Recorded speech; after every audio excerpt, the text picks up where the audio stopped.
கிட்டத்தட்ட 7 அடி மண்ணுக்குள்ளே புதைஞ்சி இருக்கிற இந்த கட்டடம் வெறும் கோயில் மட்டுமல்ல, பல கை தேர்ந்த சிற்பிகளோட உழைப்பு. சரித்திரத்தில் வாழ்ந்த ஒரு மன்னனோட, ஒரு ஆன்மீகவாதியோட, ஒரு வெற்றியாளனோட கனவு.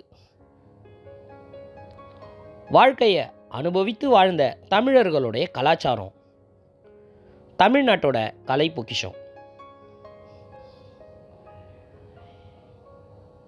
எத்தனையோ யோகிகளும் ஞானிகளும் சித்தர்களும் வழிபாடு செய்து அதிர்வலைகளை ஏற்படுத்திய ஒரு அற்புத திருத்தலம்.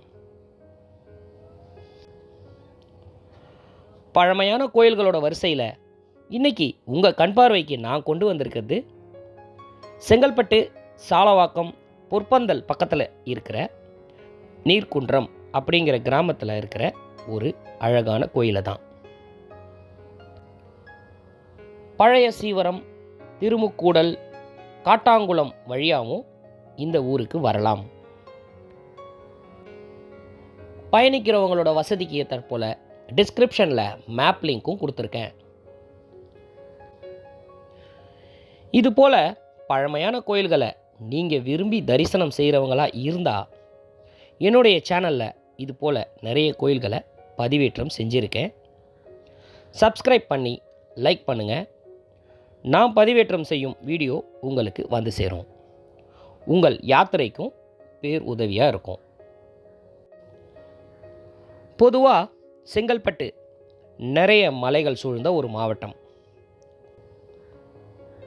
ஒரு மலையோட அடிவாரத்தில் ஒரு குளக்கரையில் ரொம்பவே அழகாக அமைக்கப்பட்டிருக்கு இந்த அற்புத கோயில். இந்த கோயிலுக்கு பக்கத்திலே இருக்கிற இந்த குளம் இந்த சுற்று வட்டாரத்தில் இருப்பவங்களுடைய குடிநீராகவும் பயன்படுது.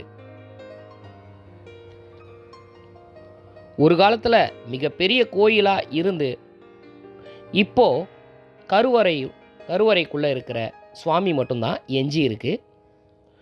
கொஞ்சம் கொஞ்சமாக மண்ணுக்குள்ளே புதைஞ்சிக்கிட்டு இருக்கு. இயற்கையாக அமைந்த குகைகளுக்குள்ள சித்தர்கள் இறைவனை வைத்து வழிபடுவது உண்டு. ஆனால் மன்னர்கள் பிரம்மாண்டமான கோயிலை கட்டி வழிபடுவாங்க. இந்த கோயில் ஒரு பல்லவ மன்னனால் கட்டப்பட்டு தற்போது ஒரு குகை போன்ற அமைப்பில் மாறிடுச்சு. இந்த கருவறைக்குள்ள ஒரு சிவமூர்த்தம் இருக்குது. அந்த மூர்த்தத்துக்கு பக்கத்திலேயே ஒரு புற்றும் இருக்குது. சிவலிங்கத்தோட ஆவுடை பகுதி அப்படின்னு சொல்லப்படுற கீழ்ப்பகுதி இல்லாமல் பானம் மட்டும் இருக்குது. ஒருவேளை இந்த மண்ணுக்குள்ள ஆவுடையார் இருக்கலாம். 15-20 அடி உயரத்தில் இருந்த இந்த கோயிலுடைய தலம் இப்போ நம்மளுடைய தலை மட்டத்துக்கு தான் இருக்குது. அந்த மேல் தளமும் மழை நீர் உள்ளே போகாமல் இருப்பதற்கு தார்ப்பா போட்டு கட்டப்பட்டிருக்கு. இந்த கோயிலுக்கு பக்கத்தில் இருக்கிற இந்த மரம் இந்த கோயிலை தாங்கி பிடிச்சிருக்கு.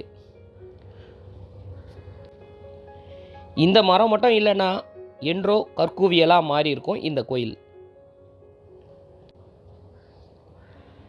இது போன்ற கோயில்கள் இப்படி சிதில நிலை அடைவதற்கு காரணம் இந்த கிராமத்தில் வாழ்பவர்களுடைய வழிபாட்டு தெய்வம் மாறி போனதால தான். நான் பல பதிவுகளில் சொல்லியிருக்கேன், வெட்ட வெளியில் இருக்கிற சிவலிங்கங்கள் அந்த இறைவனுடைய ஏகாந்த நிலையாக எடுத்துக்கொள்ளலாம். ஆனால் கோயில்கள் இப்படி சிதிலமடைந்து இருப்பது வாழ்ந்து வந்த ஒரு சமூகத்தோட கனவு, பல கைத்தேர்ந்த சிற்பிகளோட உழைப்பு, சரித்திர சாதனையாளர்களுடைய வரலாற்று பதிவு, நமக்கு முன்னோர்களாக வாழ்ந்தவர்களுடைய வெற்றி பெற்ற வாழ்வின் அடையாளம், சாதித்து காட்டியவர்களுடைய வாழ்வியல் நெறிமுறை. இங்கே மண்ணுக்குள்ளே புதைந்து கொண்டிருப்பது, சிதிலமடைந்து கொண்டிருப்பது கோயில் மட்டுமல்ல, மேற்சொன்ன அனைத்தும் தான். மீண்டும் வேறொரு பழமையான ஸ்தலத்தில் உங்களை சந்திக்கிறேன். இந்த பதிவை பார்த்தமைக்கு நன்றி. மீண்டும் சந்திக்கிறேன். திருச்சிற்றம்பலம்.